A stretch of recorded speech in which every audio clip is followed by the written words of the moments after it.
Uhimilivu wa deni la serikali hadi Aprili 2025, deni la serikali lilikuwa shilingi trilioni 107.70, na kati ya kiasi hicho deni la nje lilikuwa ni shilingi trilioni 72.94 na deni la shilingi trilioni 30.76. Na tathmini ya uhimilivu wa deni uliofanyika kwa mwaka 2024 ulionyesha kuwa deni letu bado ni himilivu, ikiwa ni kipindi cha muda mfupi, muda wa kati pamoja na muda mrefu.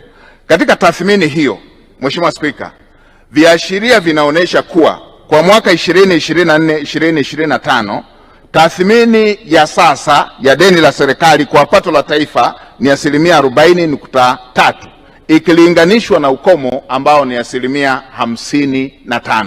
Hatupaswi kuwa na hofu kabisa kuhusu jambo hili.